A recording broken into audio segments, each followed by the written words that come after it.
In the dark of night, a team of divers prepares for a dangerous expedition. Their journey will take them 60 miles offshore and a half-century back in time. Just 65 feet beneath the restless waves of the South Atlantic lies the shattered wreck of the Graf Spee. Hidden off the coast of Uruguay, the rusting remains of a Nazi warship sit buried in silt, a forgotten giant swallowed by time. Scuttled to avoid capture, this steel corpse was all but lost to history, until now. For decades, the Admiral Graf Spee was just another wartime relic resting on the ocean floor. But in early 2025, that silence was broken.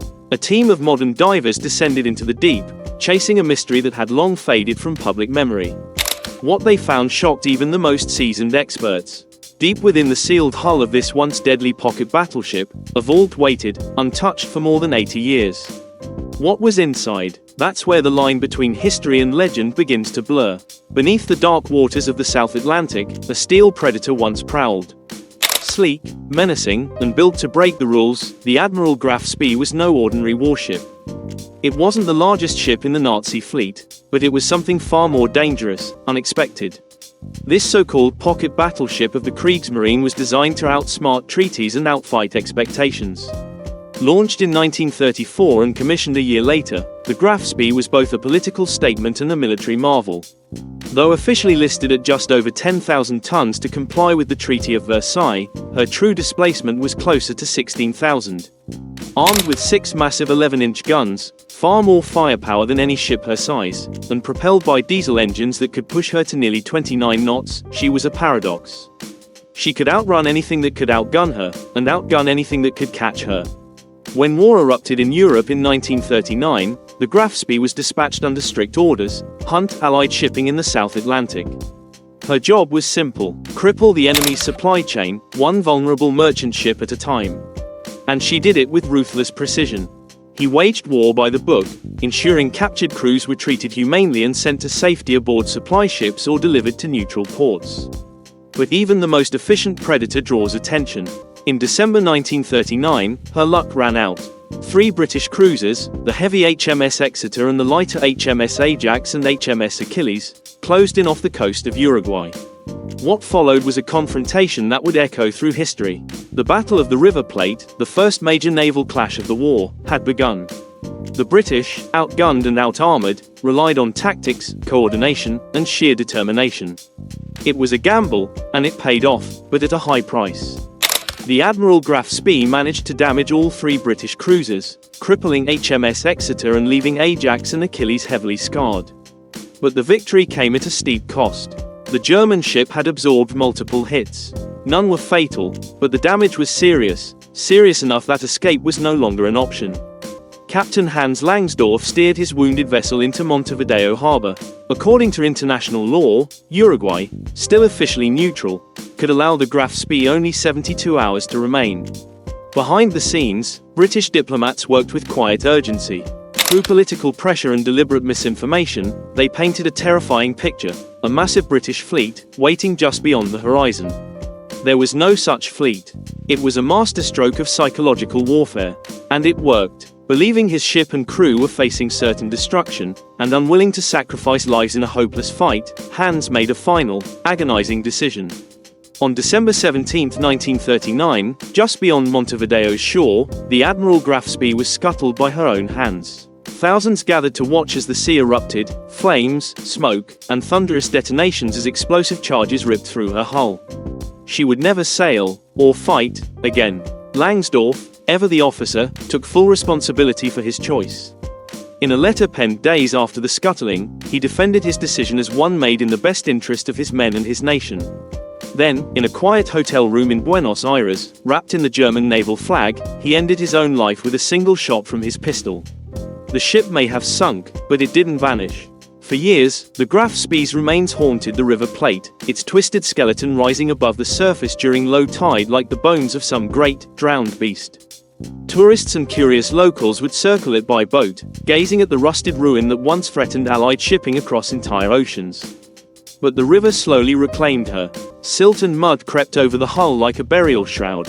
Storms tore at the remaining structure. Currents pulled the fragments deeper into the sediment. Some claimed the ship resisted being swallowed, like it was hiding something. something waiting to be uncovered. By the 1990s, only a few jagged scraps breached the surface. Even those disappeared with the tide. The terror of the seas had become just another part of the riverbed. Silent, almost forgotten, but not quite. To many, the Admiral Graf Spee was just a rusting memory. To others, she remained an enigma. What still lay inside? What hadn't been salvaged? What secrets had been locked away beneath her warped decks for nearly a century? These questions never fully went away, and they would spark a revival of interest. Eventually, divers returned. What they discovered wasn't just historical, it was extraordinary. Once the smoke had cleared and the Graf Spee disappeared beneath the water, the war continued without her. But the legend lived on. For decades, the wreck stood as a physical reminder of the early days of global conflict. It was more than a shipwreck. It was a war grave and a frozen moment in time. Even in ruins, the Graf Spee inspired fascination, debate, and quiet investigation. By the early 1940s, salvage efforts had shifted. The goal wasn't just metal. The British Navy, fresh from the River Plate encounter, knew the Graf Spee held technological secrets. Her radar and fire control systems were far more advanced than most naval commanders had expected. These innovations gave her an edge, one that didn't fit her modest classification. British intelligence quickly moved to assess what was left. Despite the damage from the scuttling, parts of her equipment were still intact, at least in part. According to scattered reports, Allied operatives worked discreetly with Uruguayan authorities to photograph the wreck and recover what they could. Whether they retrieved anything truly valuable remains uncertain. Many wartime intelligence files remain classified or incomplete. But there's no question, the Allies were determined to understand, and possibly replicate, German naval innovation. Over the years, the wreck endured. Storms passed. Tides ebbed and rose. From time to time, her jagged shape would break the surface, an iron spectre in the murky river. Tour boats brought sightseers. Locals whispered tales of hidden treasure and sealed chambers. But mostly, she was left to decay, buried by time. That changed in the early 2000s. In 2004, a bold new salvage effort began in Montevideo. Led by a group of local divers and bolstered by private funding, the mission aimed to retrieve what the river hadn't yet claimed. Time was running out. Though the Graf Spee lay in shallow waters, conditions were treacherous. Unpredictable currents, shifting silt, and near-zero visibility made every descent dangerous. And yet, what they uncovered stunned even the most seasoned explorers. Some would say the treasures pulled from this Nazi warship defy belief. Its most iconic feature to surface was a 27-ton rangefinder, once mounted high on her fire control tower. An astonishing feat of mechanical precision, this massive optical device had enabled the Graf Spee to strike targets with eerie accuracy. When it finally emerged from the deep, coated in rust and tangled with seaweed, it looked like a relic from a world that no longer existed. But for military historians, it offered a direct line into a chilling chapter of technological warfare. Then came the Eagle. Later that year, divers recovered a massive 750-pound bronze statue of an eagle clutching a swastika, the emblem of Nazi Germany. It had once loomed from the stern, a bold display of right naval pride. The moment it was raised, the headlines followed. Not because of its size, but because of what it stood for. To some, it was a historical artifact. To others, a symbol of hatred.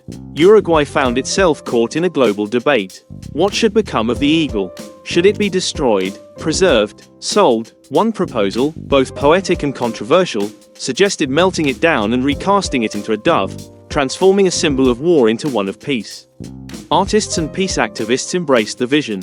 But backlash was swift. Veterans, historians, and ordinary citizens pushed back, warning against erasing the past, even with noble intent. The idea was eventually shelved. The eagle now rests in secure storage. Occasionally, it returns to the news, whether through legal battles or rumors of auction. Some insist it belongs in a museum, contextualized and explained. Others argue it should remain buried from public view. But beyond the eagle, the salvage team unearthed far more, less dramatic, perhaps, but deeply human. Shell casings, rusted tools, an officer's chipped porcelain dish. Even the skeletal frame of a typewriter, keys frozen mid-sentence. These items told quieter stories, snapshots of daily life aboard a ship at war. Each artifact rekindled fascination with the Graf Spee's legacy. Yet divers couldn't shake the feeling that the real story remained out of reach. Many compartments were still sealed. Some had been welded shut during the scuttling. Others were locked behind decades of sediment and collapse. The most alluring sections, the command center, the encrypted communications room, and the captain's quarters, remained submerged and untouched. That's when whispers began, rumors of what might still be hidden. Secret files, advanced technology, perhaps even a captain's log or coded messages meant for Berlin that never made it. For now, they remained sealed. But the clock was ticking. In early 2025, a global coalition of marine archaeologists, engineers, and naval historians gathered in Montevideo. Their objective was clear: return to the Graf Spee. This time, they brought tools the world had never used on this wreck before. For years, divers had worked in the outer skeleton of the ship, recovering items from accessible spaces. But the heart of the ship had remained a mystery. That was about to change. The new dive was years in the making. Quietly coordinated across borders, the project involved institutions from Germany, Uruguay, and the United Kingdom, with key funding from a historical foundation in the United States. Officially, it was a scientific expedition. For Dr. Elena Koenig, the lead archaeologist, the Graf Spee was far more than a rusted wreck. It was a time capsule sealed by war and river silt. As she told the press before the expedition, this was a rare chance to unlock nearly a century of secrets trapped beneath the waves. What set this mission apart wasn't just the team, but the technology. Instead of relying on traditional divers or basic sonar, they deployed compact autonomous submersibles equipped with 3D photogrammetry rigs, sediment-penetrating radar, and ultra-high-frequency sonar. Some of these devices were no larger than carry-on suitcases, capable of slipping through narrow gaps in the twisted hull to reveal detailed scans of hidden chambers beyond. For the first time, researchers gained a clear picture of what lay buried deep inside the wreck. The initial scans astonished them. Several compartments, long thought collapsed or filled in by decades of sediment, appeared intact, protected beneath layers of silt and steel. One area, just behind the ship's armored conning tower, sparked particular interest. Using deck plans and pre-war blueprints sourced from German naval archives, the team identified the space as part of the rear office's block, possibly a secondary communication room or a private archive. It had never been accessed before, neither during wartime inspections nor the salvage efforts of the early 2000s. Dr. Koenig made it the mission's focal point. But reaching it wouldn't be easy. Years of corrosion and collapse had turned the hull into a labyrinth of rusted beams and jagged steel. To navigate this hazardous maze, the team deployed Kronos, a custom-built submersible designed to maneuver through confined, unstable spaces while streaming real-time video and thermal imaging. Kronos was piloted remotely from a floating lab barge anchored just east of the wreck site, a command center floating on the river's surface.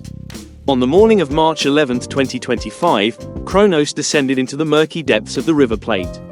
The camera feed was quickly engulfed by thick silt clouds as the sub passed through a forward hull breach.